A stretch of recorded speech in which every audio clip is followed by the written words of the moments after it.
वालेकुम साथियों, यहाँ पर मैं आज आपके सामने एक नई होम रेमेडी के साथ हाजिर हूँ। इस रेमेडी में हम बात करेंगे बदहज़मी के मुतालिक। अगर आपको कोई कुछ ऐसी चीज़ें हैं, यहाँ पे 4 से 5 चीज़ों के नाम लूँगी कि अगर आपने ये खा लिया और इनकी वजह से आपका पेट खराब हो गया, आपको बदहज़मी हो गया, आपको समझ नहीं आ रही आप क्या करें, आपको वॉमिटिंग की आपकी हालत हो गई है, या आपको कुछ भी चीज़ जो है वो अच्छी नहीं लग रही और आप इसके निजात के लिए मुख्तलिफ तरीके इस्तेमाल करते हैं लेकिन कोई फ़ायदा नहीं होता। तो यहाँ पे आपके लिए आपको बताती हूँ कि अगर आपको अखरोट खाने से बदहज़मी हो गया तो आप क्या करें कि अनार खाएं। अनार खाने से ये ख़त्म हो जाती है। नंबर 2, अगर आम खाया आपने, मैंगो खाए हैं, मैंगो खाने से आपको बदहज़मी हो गई है तो आप क्या करें, दूध पिएं या लस्सी पी लें। अगर अरवी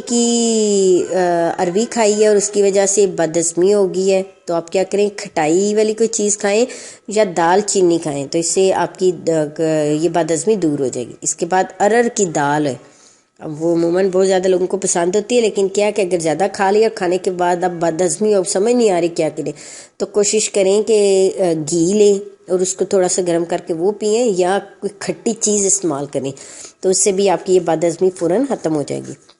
इसके बाद आलू, कई लोगों को आलू बहुत ज़्यादा पसंद होते हैं, तो अगर आलू ज़्यादा मिकदार में खा लिए या किसी चीज़ में डले हुए थे और टेस्ट अच्छा था, आप ज़्यादा खा लिए तो उससे भी बदहज़मी होगी। बदहज़मी अमूमन आलू जो है ये वैसे भी बादी होता है और पेट में गैस कर देता है, और जब गैस सारिज ना हो और पेट के अंदर इकट्ठी रहे तो ये भी बदहज़मी का बायस बनती है। तो इसको दूर करने के लिए या तो गर्म मसाला लें,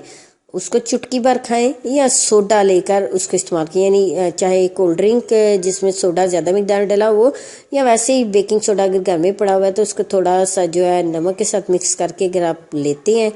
तो उससे भी ये आपकी बदहज़मी काफ़ी खत्म हो जाएगी। आहार में हम कहेंगे बेसन खाने की बदहज़मी,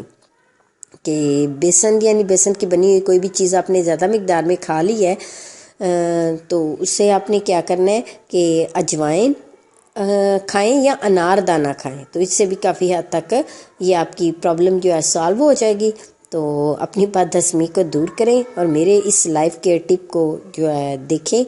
और इन चीज़ों को देखा करें और अपनी लाइफ का हिस्सा बनाएं। अगर आपको या आपके सामने किसी के साथ ये प्रॉब्लम है तो अगर आपने ये रेमडीज़ देखी होती हैं तो इनको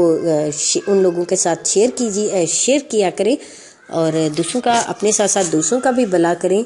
तो मेरी इस रेमेडी को लाइक करना और मेरे चैनल को आप सब्सक्राइब करना ना भूलिएगा।